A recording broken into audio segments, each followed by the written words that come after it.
Eu acredito que você breve.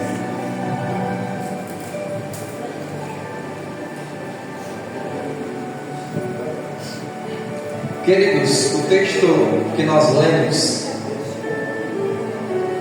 o primeiro texto, Jesus está fazendo as suas últimas, ou melhor, está dando as suas últimas instruções. São as últimas palavras de Jesus. No capítulo 16, antes da oração do capítulo 17, quem conhece o Evangelho, sabe que foi o Evangelho de João, o Evangelho de Jesus que escreveu João. No capítulo 16, Jesus está instruindo os seus discípulos. São as últimas instruções, para que no capítulo 17 ele possa fazer a última oração pelos seus discípulos. E quando ele está instruindo os discípulos, ele está falando ali e dando um exemplo, usando a grávida, dizendo: olha, quando a mulher ela está a ponto de dar luz, ela sente as contrações, dores, as dores de parto. E ele vai dizer: mas depois que ela pega o seu filho no colo, logo se esquece das dores. É assim, sim ou não? E Jesus vai dizer: olha, eu sei que vocês estão tristes, porque o que acontecerá é que o Filho do Homem será entregue aos doutores da lei, para que ele seja crucificado. E ele vai dizer: mas logo depois destas dores e tristezas, vocês novamente se alegrarão por me ver novamente. E logo em seguida, ele dando estas instruções, ele vai dizer: olha, no mundo tereis aflições, mas tem de bom ânimo. Jesus vai dizer: porque eu venci o mundo. Ele, palavras de Jesus. A gente sabe que quando Jesus está, irmãos, na cruz, agonizando, a gente sabe que nem todos estão apoiando. Na verdade, a maioria o abandona. A Bíblia narra que quem está assistindo, acompanhando oculamente é Maria, a mãe que gera Jesus pelo Espírito Santo, Maria Madalena, algumas mulheres e também João, de longe assiste os últimos minutos da crucificação. E Jesus vai declarar, irmãos, que está consumado. Ele está dizendo: ó, está feito, está consumado, está terminado, está feito. Ele está dizendo: não tem mais volta. Eu venci o mundo. Tá.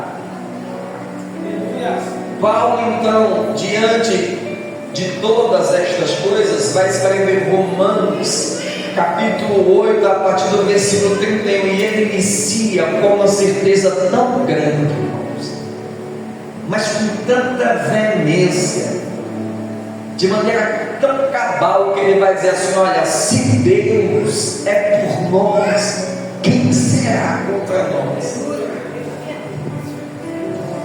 Ele tem uma certeza absoluta. A visão de Paulo, eu posso opinar aqui, que é uma das maiores visões e crenças, convicções que alguém já viu, sabe, ao ouvir o que Jesus fez e declarou. A convicção é tão grande que Paulo vai dizer assim: olha, se Deus entregou Jesus na cruz do Calvário, o seu único filho, como também não nos dará todas as coisas? E ele continua: o que nos separará do amor de Deus? A tristeza, vou conjecturar, parafrasear, a angústia, o sofrimento. O que nos separará do amor de Deus? O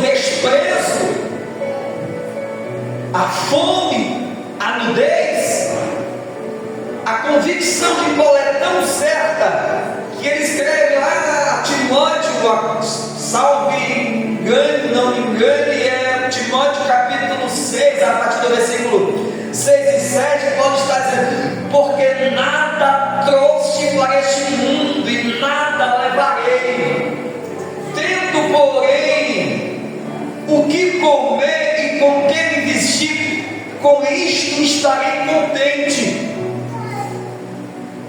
Ele sabe que não precisa, irmãos, de muito para que possa alcançar a coroa do qual, para que foi chamado. Eu estou fazendo esta introdução porque eu quero tentar e também me conscientizar que às vezes, escuta, não percebemos que temos mais do que merecemos. Escuta, às vezes não percebemos que somos mais que vencedores.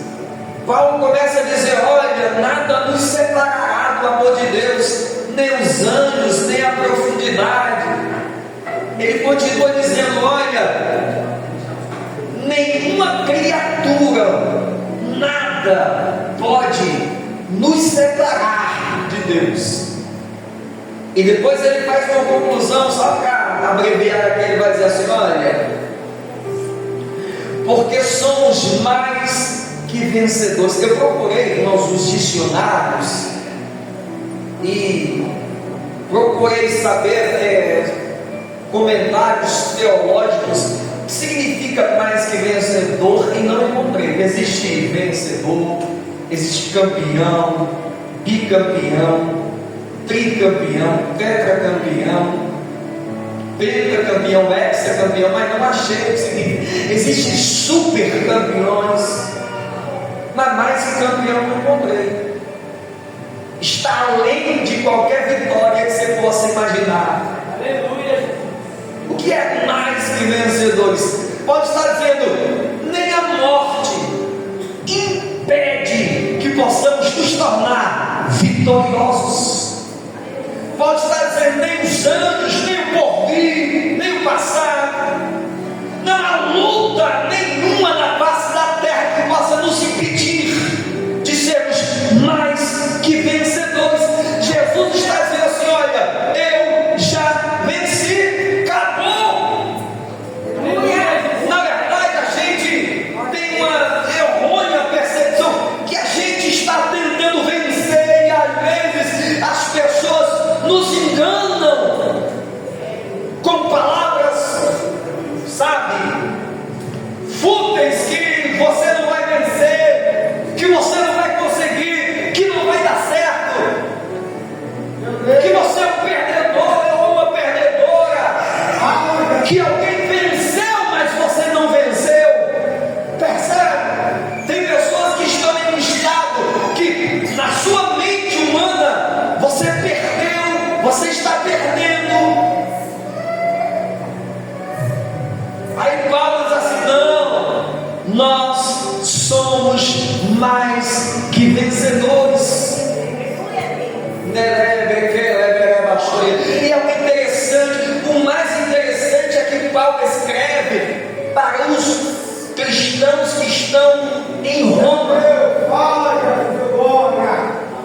É uma das épocas mais difíceis que o cristianismo já enfrentou. Paulo escreve para os cristãos em Roma. Quando agora Patrícia, ela vai dizer assim, ele vai dizer assim: olha, nós somos mais que vencedores. E aí você começa a estudar a história, o que se passava na época do tempo. Jogavam os cristãos em arenas para serem devorados por leões e bestas ferozes. Mães, pais, crianças e adolescentes. O Império Romano assistia os cristãos sendo devorados, e Paulo vem dizer que eles eram mais que vencedores. E eu e você, querido,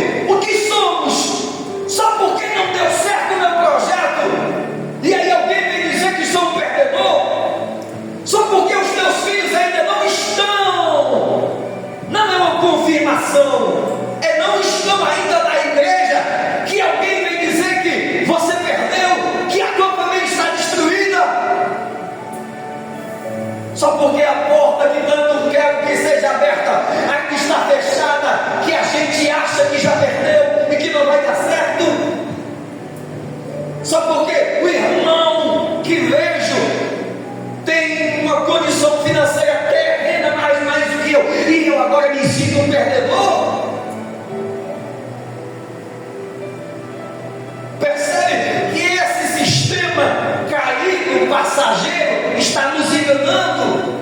Paulo escreve para os romanos dizendo: vocês são mais que super campeões.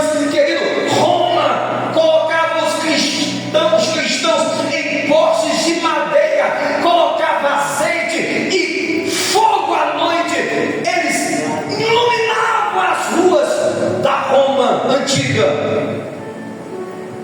E os soldados cantavam dizendo: vocês não dizem que são a luz do mundo? Agora está cumprida esta palavra.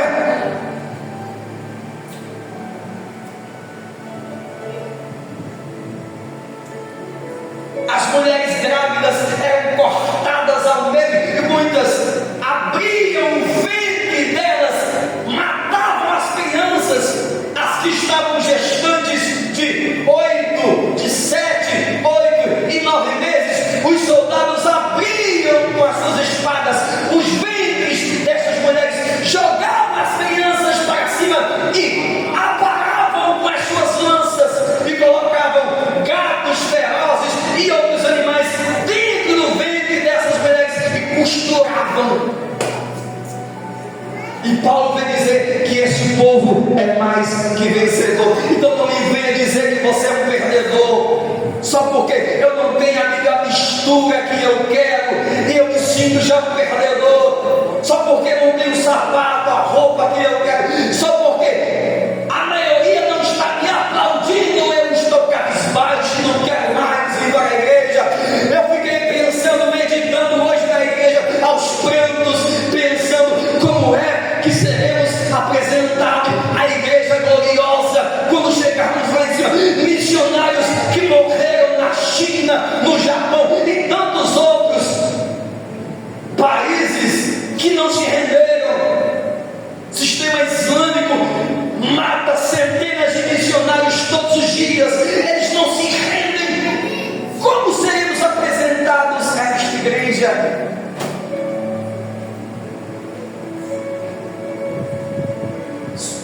Não, irmãos, é para magoar mesmo. Eu queria falar para você não se magoar, mas é para magoar, é para a gente crescer, é para a gente não parar, porque nós temos uma cadeira reservada na glória.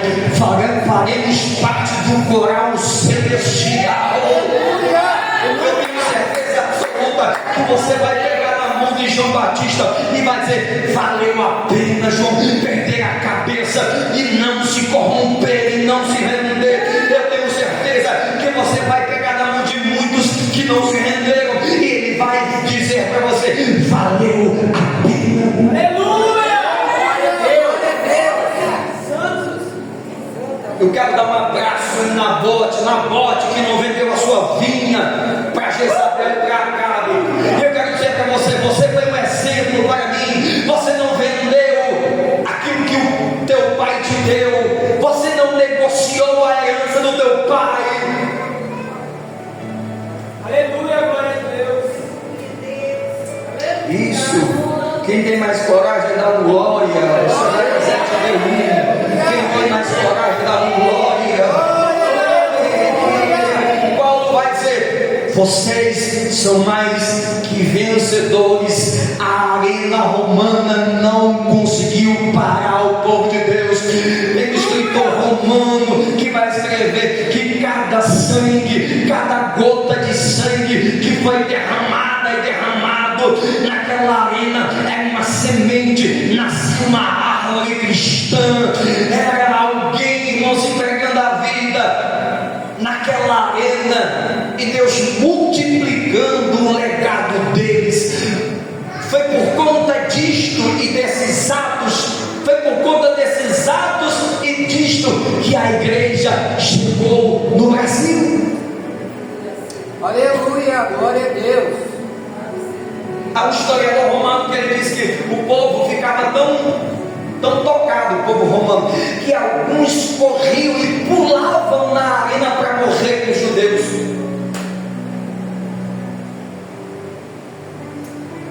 Eu precisava de mais tempo para contar o que fizeram com os cristãos na época da igreja primitiva, mas não daria tempo.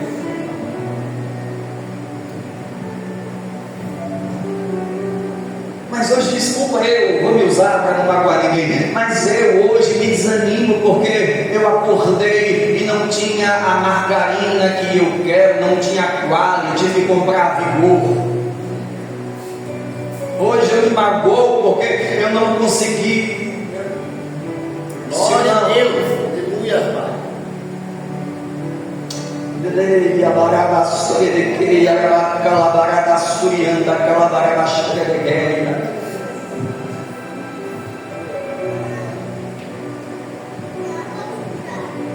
Vamos ler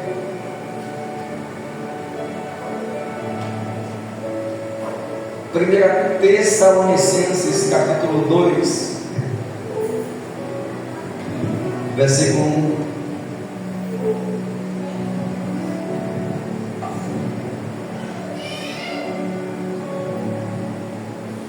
Tessalonicenses capítulo 2,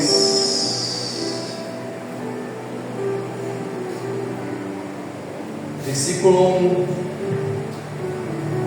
Paulo, que escreve: o que nos separará do amor de Deus? Paulo vai dizer assim: porque nós, irmãos, somos mais que vencedores por aquele que já nos amou. Ele vai narrar também, irmãos, nas suas cartas, as pelejas, as injúrias, as pedradas, os desafios, os naufrágios.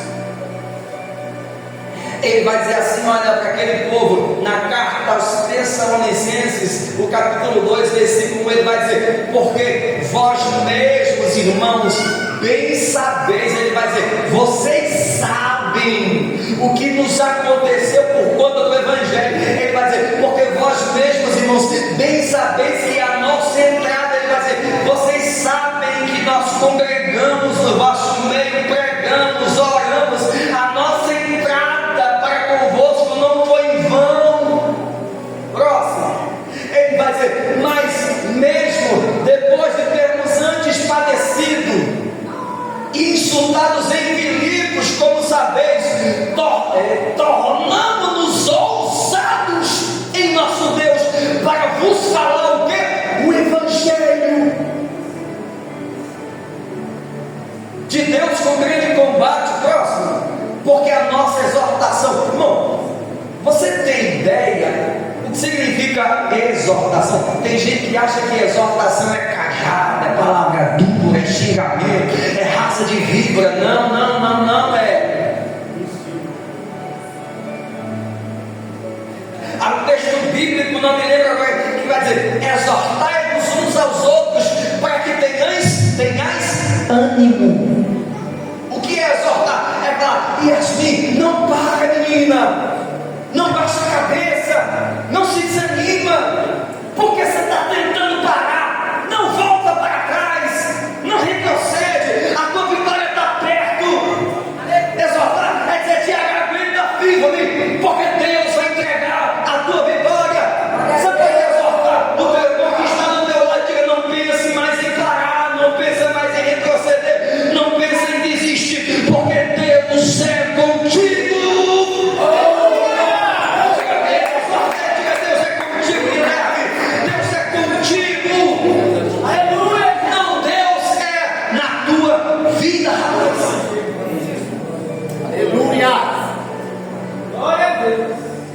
Aí o versículo 4 nem precisa colocar, porque eu já decorei esse texto.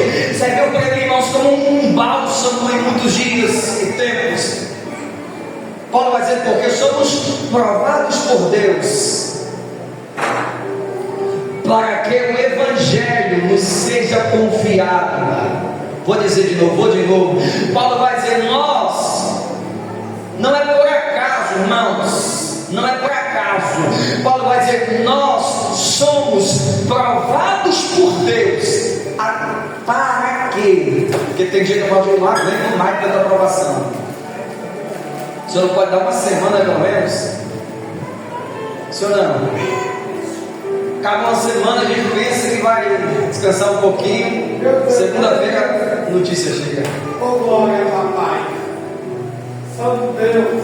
Paulo vai dizer: porque somos provados por Deus, para que o Evangelho nos seja E assim falamos não, é Paulo pregando, e assim falamos não como para agradar aos homens, mas a Deus que prova os nossos corações.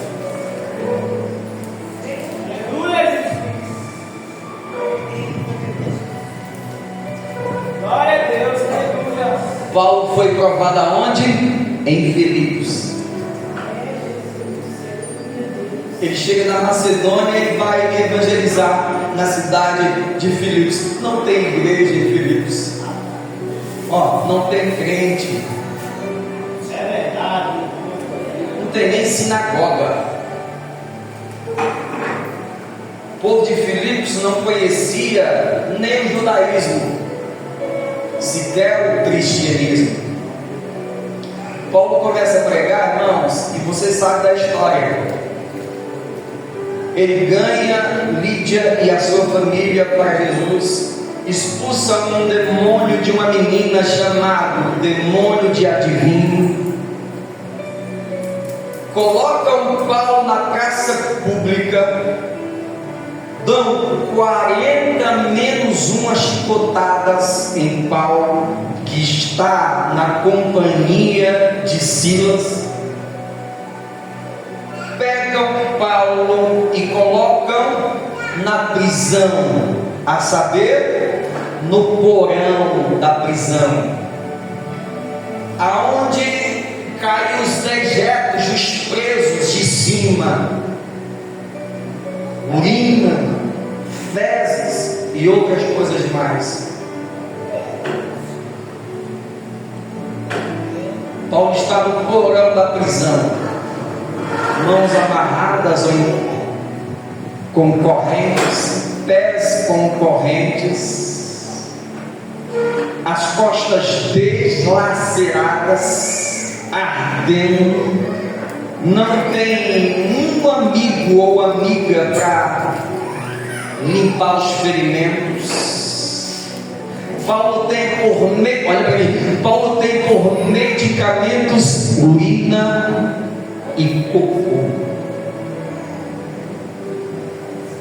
Você pode, por essa memória, eu sei que você é muito inteligente, que abra assim um telão espiritual e você possa enxergar Paulo na prisão com Silas, as costas deslaceradas, ensanguentadas e caindo urina de presos em cima. Eu tenho uma revelação de Deus que não é muito gostosa. Paulo sabia, irmãos, que murmurações não ajudariam, cara feia não ajudaria, desabafar com Silas poderia ficar meses, não adiantaria. Blasfemar contra os irmãos que o largaram não o salvaria. Se revoltar contra o Espírito Santo e contra o seu Deus, eu não quero mais saber de evangelizar. Olha onde olha onde estamos e vimos parar. Não tem que falar, pelo menos 2% tem que falar com você comigo. Meu Deus, fala, glória. Pastor, me explica, não estou entendendo. O Espírito Santo de Deus está dizendo: eu sei o que é que você está passando, mas não adianta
que é que ela não desistiu? Todo mundo para, mas ela continua dando glória. Qual é o segredo? O segredo é esse: está doendo e eu estou dizendo glória seja dada ao Todo-Poderoso. Estão blasfemando de você e você cantando bendito seja o nome do Senhor. Você foi abandonado e ainda está dizendo aleluias, aleluias, aleluia, glória ao nome do Senhor. Glória a Deus, aleluia.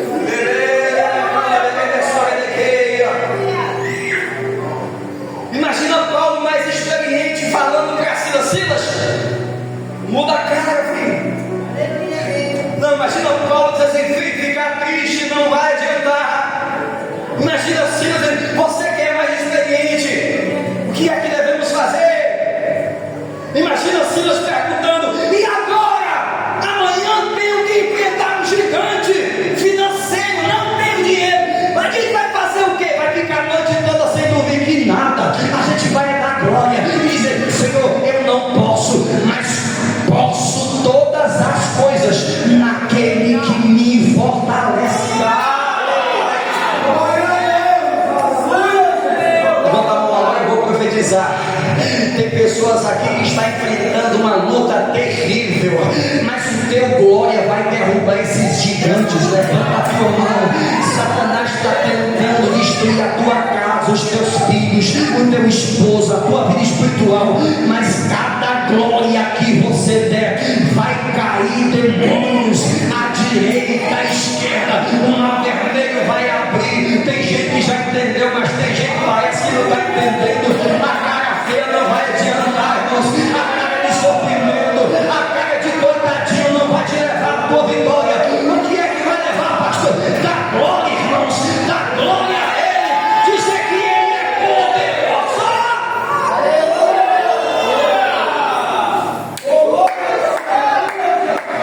Mas pastor, eu não estou com vontade de dar glória a Ele amanhã. Eu não queria trabalhar, mas eu tenho que trabalhar porque a minha família morre de fome.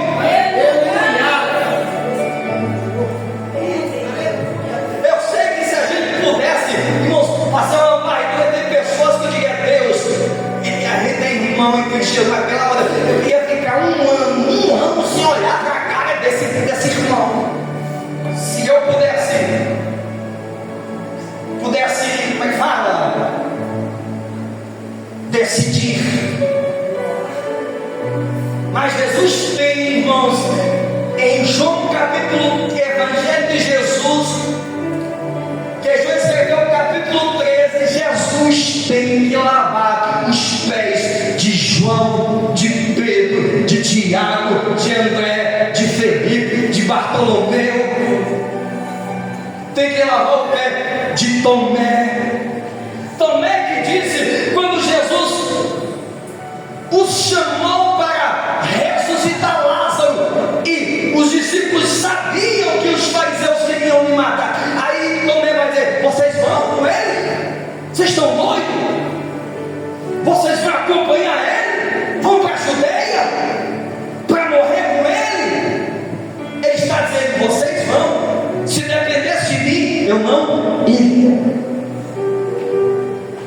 Tomé, aí Jesus lava os pés de Tomé. Judas vende o Filho de Deus por 30 moedas de prata. Mas a Bíblia diz que quando vai começar o capítulo 13, João vai escrever: e sabendo que todas as coisas já foram lhe dadas, ele vai dizer assim: ele amou-os. Todos eles Jesus amou. Judas, Tomé, Bartolomeu, André, Vanessa, Tiago, Patrícia, porque tem dia que ele não quer mais. Senhor, não.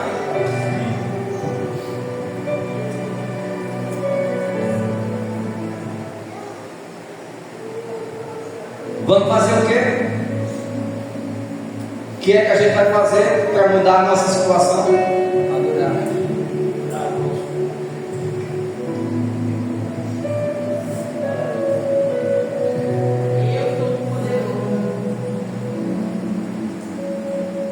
Quando Silas começa a adorar com Paulo, acontece o quê? Terremoto.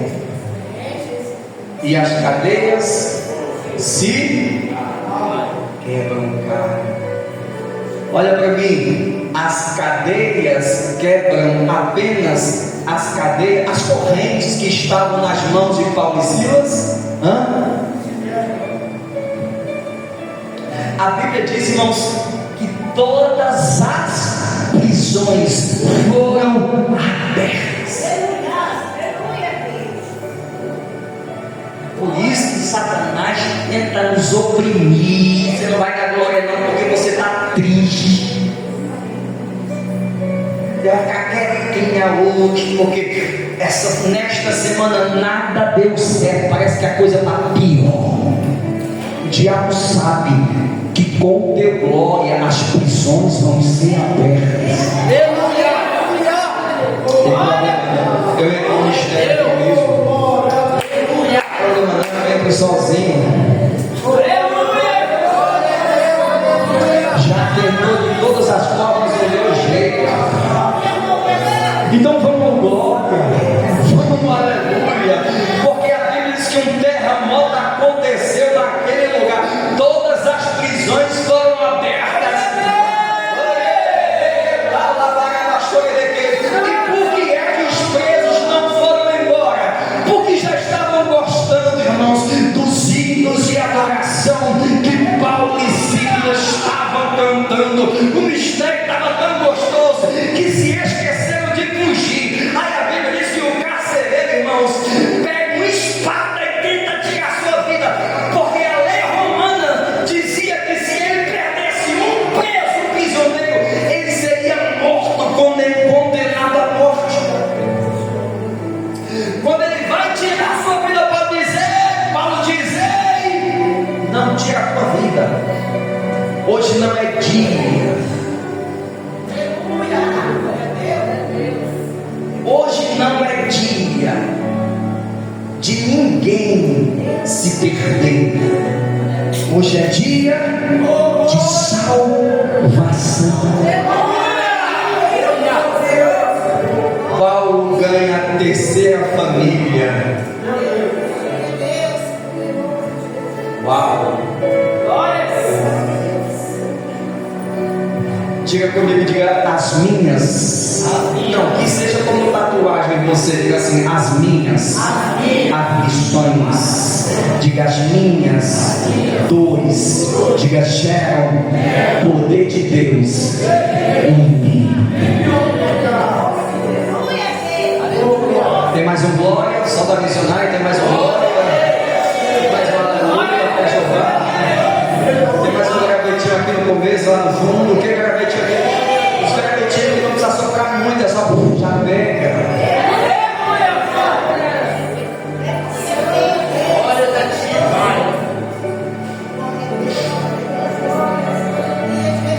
Em segundo lugar, segunda carta de Paulo aos Coríntios, capítulo 1, versículo 8.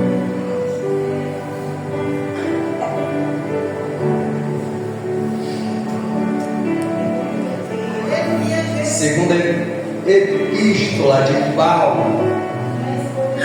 capítulo 1, versículo 8, diz assim: olha, vamos ler junto. 1:8.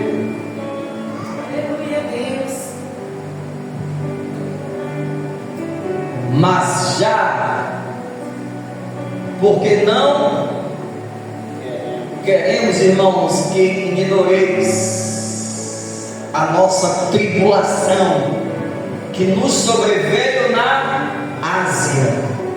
É Paulo, escuta isso, escuta esta declaração dele. Ele está dizendo: nos sobreveio na Ásia, pois que fomos sobremaneira agravados mais do que podíamos suportar. Paulo está dizendo, de modo tal que até da vida desesperamos. Não, eu entrar em desespero, tudo bem. A Yasmin se desesperar, problema.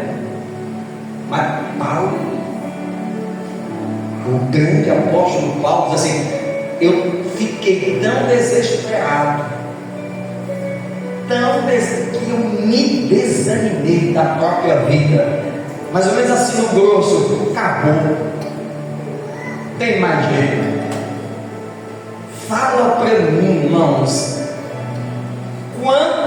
quantas vezes este sentimento já te invadiu? Lembra aí, tem mais jeito, não.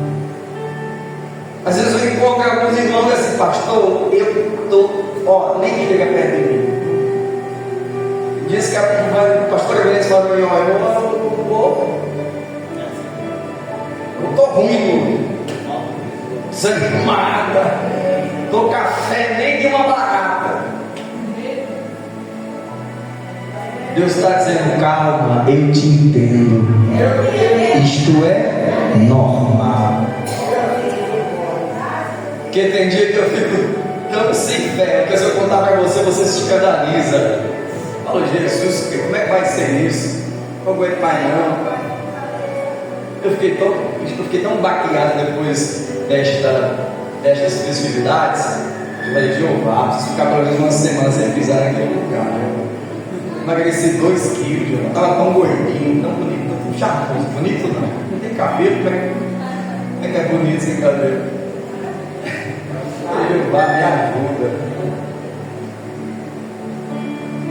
E o irmão perguntou: pastor, o mês que vem a gente paga aluguel. Eu falei: que nada, quarta-feira, falta 3 dias.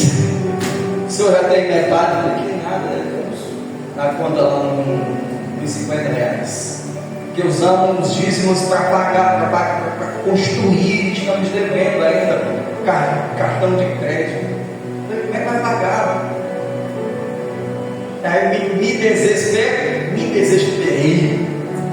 E Vanessa dormia e eu ia orar, voltava e orava. Amanheceu o dia, eu enrolava para não ficar preocupado, para pensar que eu dormia pelo menos um pouquinho. Virava para lá, virava para cá. Me desesperei. Paulo está dizendo: olha, na Ásia,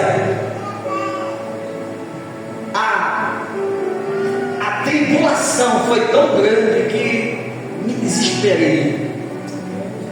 O que aconteceu na Ásia? Paulo foi pregar na Ásia, em uma cidade muito famosa chamada Éfeso, cidade da grande deusa Diana dos Efésios, como a Bíblia diz a história, chamada também pela teologia de Artemis, uma divindade. A Bíblia diz que o templo de Diana era uma das grandes maravilhas do mundo. Paulo vai pregar em Éfeso. Povo, irmãos, curandeiro, místico, idólatra até o teto. Paulo começa a ganhar vidas. A Bíblia diz que Paulo, irmãos, ganha tantas almas. Uma das maiores cidades globais da época, Paulo ganha tantas almas aqui. A Bíblia diz que Deus usa de tal maneira que os lenços de Paulo eram levados e colocados em enfermos e eles eram curados. A Bíblia vai dizer que uns tais filhos de Seva, judeus meio que curandeiros, tentaram expulsar demônios no nome de Jesus a quem Paulo pregava. A Bíblia diz que os demônios responderam e disseram: nós sabemos, na verdade nós conhecemos Jesus e bem sabemos quem é Paulo, e vocês? E a Bíblia diz que aquele demônio que estava usando aquele homem, saltou, rasgou, deixou esses meninos nus e eles correram. Aquilo foi notório a toda a cidade. Um grande temor se levanta, irmãos. Paulo fica famoso. Muitas curas e milagres. Olha para mim, o ministério de Paulo estava o quê? Prosperando. Glória a Deus. Eu vejo tanto neguinho dizendo assim: pastor, me explica, por que é que a gente é tão bombardeado? Fecha a boca, para de ir para a igreja e você vai ver. Satanás vai deixar você quietinho e quietinho. Para, desiste para você ver. Não fala mais de Jesus para ninguém. Não abre a boca para dar glória, para cantar, se desvia para ver. A Bíblia diz, irmãos, que toda a população unânime se reúne e começa a dizer: olha, a gente vive de criar artifícios, estátuas de Diana e outros mais. Paulo está ganhando quase a cidade inteira. A gente não vai conseguir mais vender nada, nem artifício de Diana, se a gente não parar. Paulo, agora a gente vai morrer. A nossa prosperidade está comprometida. Uma hora para mim, toda a cidade se reúne para matar Paulo. Vou de novo, porque toda a cidade, a maior cidade da época, se reúne para matar, para devorar, despedaçar Paulo. Tenta encontrar Paulo, não encontra os seus companheiros. Não tem saída. Fica meia dúzia, irmãos, tentando destruir o nosso ministério, e a gente faz o quê? Adoece. Meu Deus. Glória, Senhor. Já falamos. Paulo está dizendo assim: fiquei tão desesperado que até da vida abriu mão. Eu vou por fim. Paulo escapa, sai daquela cidade, vai para a Grécia. Lê comigo, irmãos, Atos dos Apóstolos, capítulo 19, versículo 23.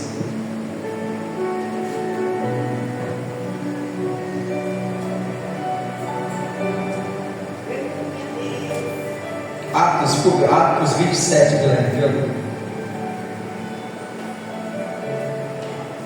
Último ponto para a gente chegar na hora certa. Atos 27, verso 20. Glória a Deus, aleluia.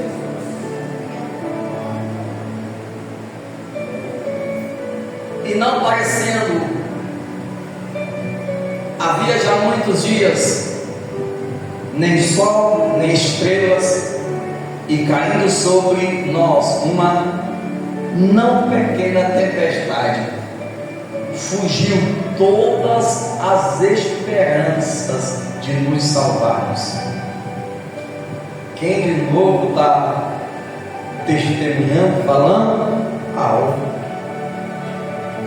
está indo para Roma ser julgado por César, porque na época o rei Agripa, não encontrando, entre aspas, pecados em Paulo, ou culpa para ser julgado e condenado à morte, tenta livrá-lo, mas Paulo já tem apelado para ser julgado por César em Roma. O rei Agripa não consegue mais ajudá-lo e envia Paulo a Roma. Paulo está em um grande navio com mais de 250 condenados. O tempo não é bom. Paulo adverte, tenta não embarcar, tenta avisar para os marinheiros, mas eles não escutam. Quando o navio está em alto mar, a Bíblia diz que terrível tsunami, tempestade e tantos outros eventos assolam de tal maneira o barco que começam a jogar fora tudo aquilo que estava dentro da embarcação. A gente não pega estas coisas. Eles perceberam que comida, roupas, riquezas, prata, ouro, naquele nível de tempestade e na situação que estavam, só lhe atrapalhavam. Vou de novo para ver se a gente vê. Eles chegaram em nível de consciência que entenderam que o ouro, a prata, comida e vestes não podiam fazer parte das vossas salvações. Posso repetir? Começam a jogar fora tudo: comida, ouro, prata, vestes, roupas. O navio começa a balançar. Eles começam, a Bíblia diz que ninguém come nem bebe. Se desesperam de tal maneira que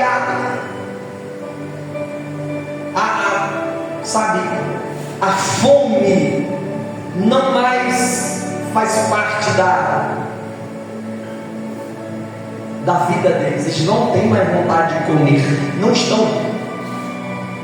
estão jejuando porque sabem o que significa jejum. Não. Aí Paulo vai dizer: quer saber? Eu também perdi as esperanças.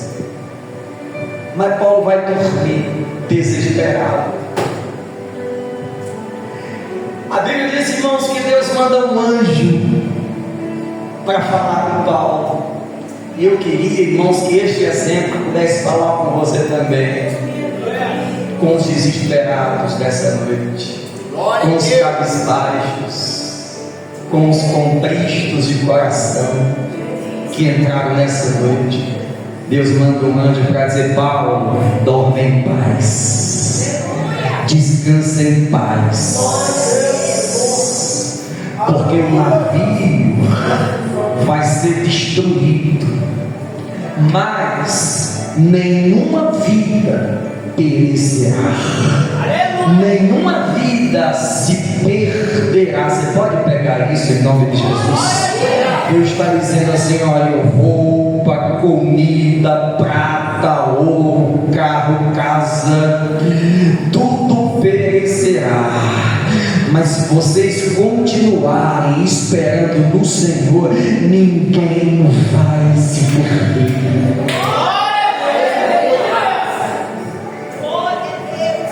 Você pode ficar de pé.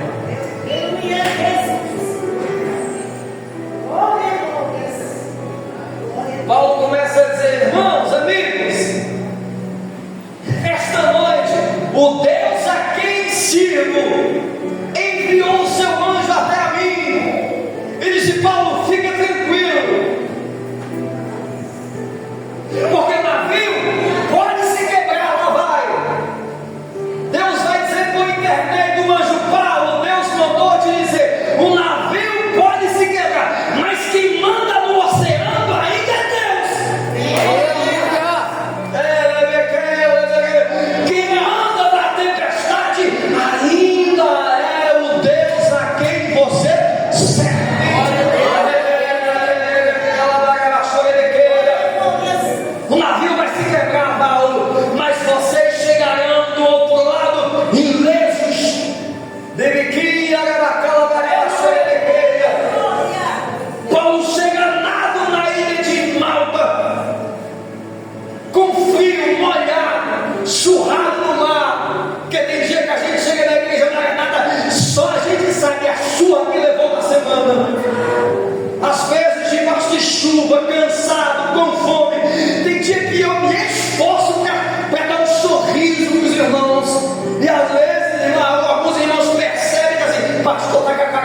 dizendo calma, pastor André. Hoje Deus está dizendo calma, irmã Soledade. Calma, irmã Joelita. Calma, calma. Porque eu ainda estou no controle.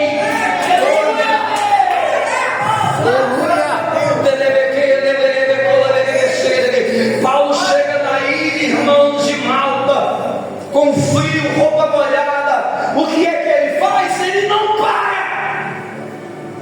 Podia chegar reclamando, sim ou não? Eu não sei quem é que tem a ideia de construir, de fazer uma fogueira. Já imaginou alguém dizer assim: vamos fazer uma fogueira, Paulo, para a gente não morrer de frio? Paulo está dizendo: boa ideia. A gente não vai desanimar. Tem ninguém do fogo aqui, irmão? Tem ninguém que gosta de fogo? Porque tem uns irmãos aí do lado que está com frio, está gelado, é uma geleira, não deu um glória. Fala para o teu irmão: vamos fazer um fogo. Como é que faz um fogo? Catando graveto. Como é que faz um fogo, irmãos? Mas, irmãos, quando tentamos aquecer alguém que está com frio, o diabo vai tentar morder você, contaminar você. Paulo está catando graveto, diabo. Para quê? Para acender a fogueira e aquecer os presos. A Bíblia diz que quando ele está catando gravetos, irmãos, uma víbora pica o braço dele de tal maneira que não solta. Estudou sobre serpentes, ela dá o bote, ela morde, enxerga o seu veneno e solta rapidamente. Essa não, essa grudou no braço de Paulo e ficou pendurada, enxergando o veneno. Fala para você mesmo: pode falar mal, pode blasfemar. Não, irmãos, aqueles que são chamados para um propósito não morrem de tempestade, não morrem por veneno de cobra. Ninguém vai parar você. Paulo está, irmãos, com uma cobra espendurada. Está todo mundo olhando, está dizendo: vai morrer, não aguenta. Esta luta vai matar, não vai passar dessa. Paulo sacode, irmão, o quê? Coloca a víbora aonde? Na fogueira. Não estou falando, irmãos. Eu estou falando, irmãos, de todos os artifícios que o inferno tem levantado para nos destruir. Como é que a gente vai vencer? No fogo, dando glória, não desanimando, perseguindo.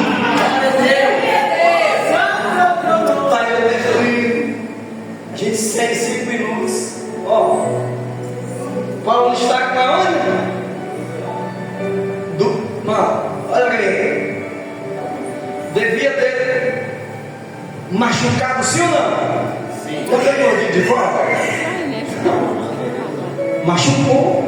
Só Paulo para dizer: machuquei. Aí o povo está dizendo assim: castigo de Deus. Olha para mim. O povo está dizendo assim: está em pecado, não é possível. Ó, estão olhando para Paulo e esperando Paulo o quê? Cair morto. Não, é com você. Não, eu não estou pregando. Isso não é indireta. Eu estou pregando para nós entendermos que ninguém vai nos parar. Coloca a mão assim no teu coração. Diga assim: vamos esperar sentado. A gente não vai cair. A gente não vai parar. Nenhum veneno de cobra maldita vai parar você. Olhavam esperando Paulo inchar, cair morto. Mas o tempo vai passando e Paulo continua, irmãos, firme, dando glória. Ele não para. Escuta isso. Aí a mesma multidão que estava olhando e dizendo: vai cair, vai perecer, vai retroceder, vai voltar. A mesma multidão que achava que Paulo ia morrer é a mesma multidão que diz assim: meu Deus do céu, quem é ele? Ele não é normal, ele não é comum, deve ser um Deus. O povo não conhecia o Deus de Paulo, mas sabia que Paulo era diferente.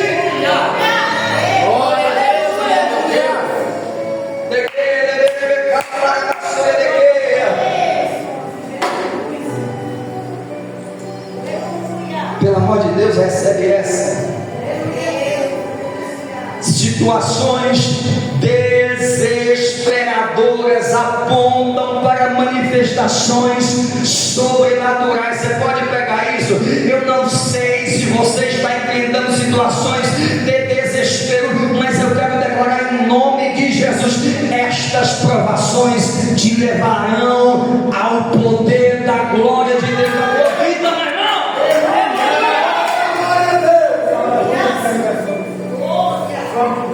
Deixa eu chamar aqui no nome de Jesus hoje a pastora Vanessa.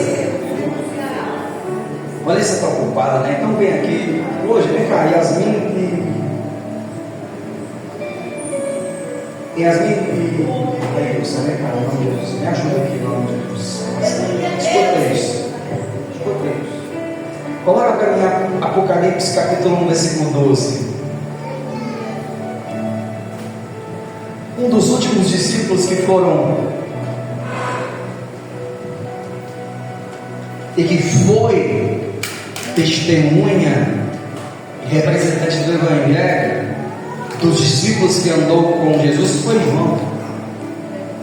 O Império Romano tentou matar João de todas as maneiras. Todas. Deve ter visto já alguns pregadores contar o episódio que o Império Romano joga João dentro de um vaso de azeite. E João não morre. Pegam João e mandam para a ilha de Patmos. Ninguém voltava daquela ilha. Aquela ilha era uma sepultura para João, um checkmate. Aí João chega na ilha. Quando você estuda naquela ilha, tinha, irmãos, serpentes de todos os tipos. Não havia modo humano, não havia esperança de vida para ele. E aí João, quando pisa naquela ilha, ele diz assim: ó, enviei-me para ver a voz. Eu já termino, né? Enviei-me para ver a voz de quem falava comigo. Aonde? Na ilha.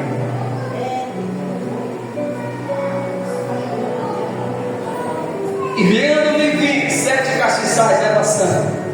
E no meio dos 7 castiçais, um semelhante ao filho do homem, vestido até os pés de uma roupa comprida, e cingido pelos peitos com um cinto, e a sua cabeça e cabelos eram brancos como a lã, branca como a neve, e os seus olhos como chama de fogo próximo, e os seus pés semelhante a um latão reluzente, como se tivesse sido refinado numa fornalha, e a sua voz como a voz de muitas águas.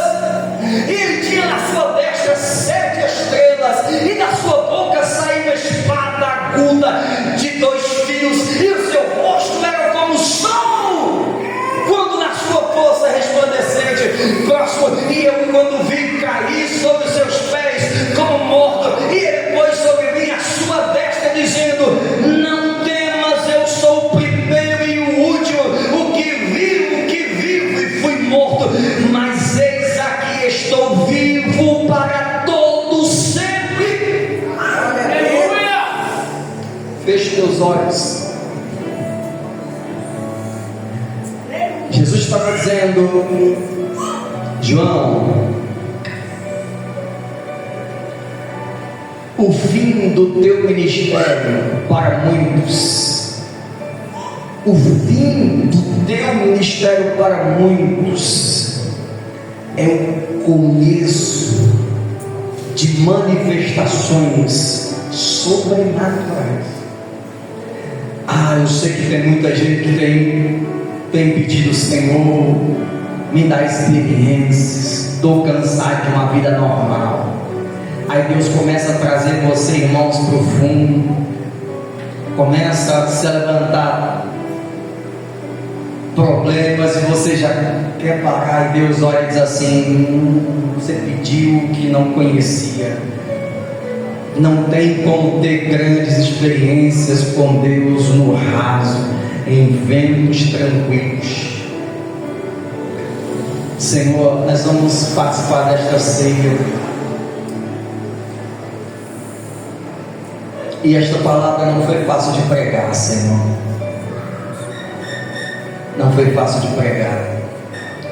Eu sei que está, papai, acontecendo alguns ventos ainda no nosso meio. Mas eu sei, Senhor, que o Senhor é por todos nós. E eu sei que a tua igreja ela não será parada. Não, você não será parado. Papai, em nome de Jesus, coloca para mim o pão cortadinho em suas. Coloca para mim que leve 1 Coríntios capítulo 11, versículo 23. Senhor, está aí esse pão caseiro, feito pela pastora Vanessa, mas simbolicamente para a gente é o teu corpo dado por nós.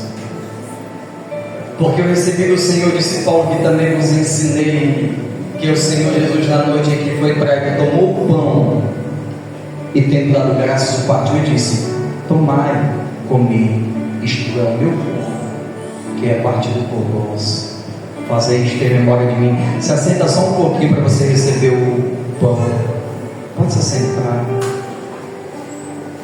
E a obrigação vai passar do final para o começo, tá? Começa lá do fundo.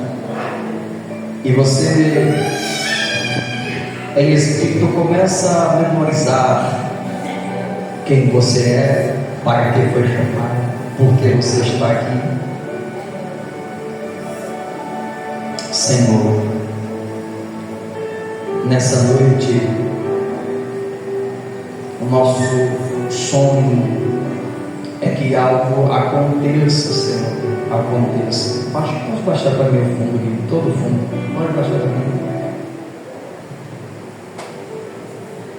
É que algo aconteça, papai.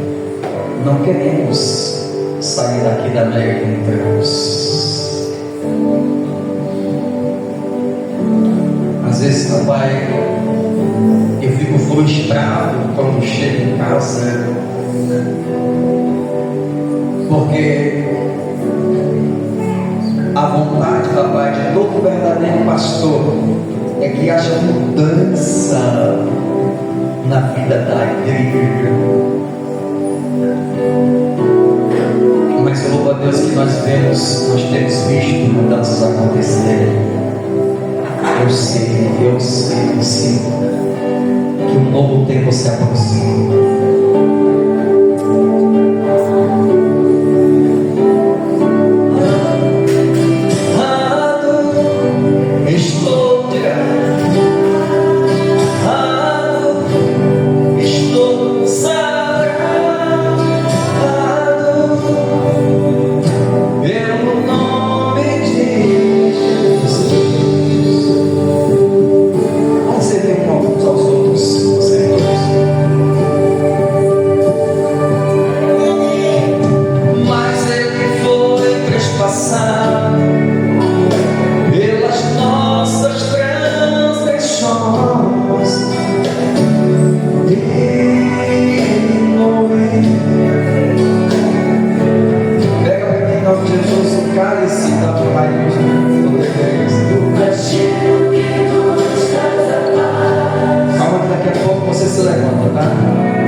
Esse aqui é um suco de uva comprado em mercado, Senhor, mas simbolicamente é o teu sangue. Para nós simboliza o teu sangue carmesim.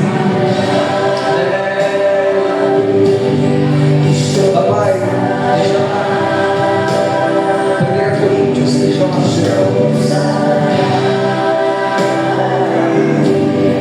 Depois que você recebeu o cálice, aí você fica de pé. Só depois que você recebeu o cálice. Versículo 24.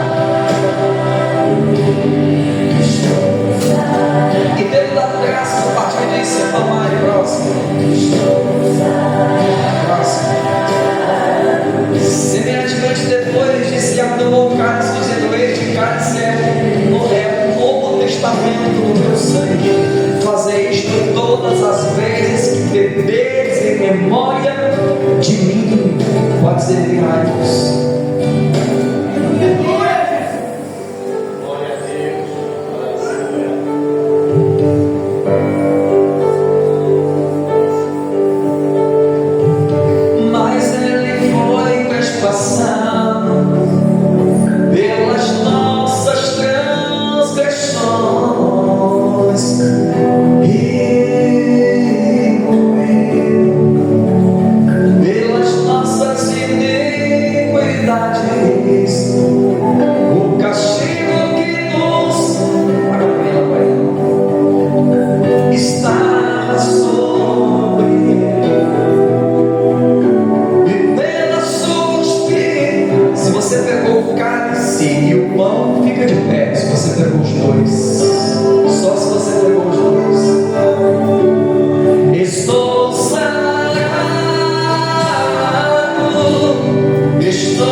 Agradeça da tua maneira. Já estamos terminando. Agradeça da tua maneira, dando glória.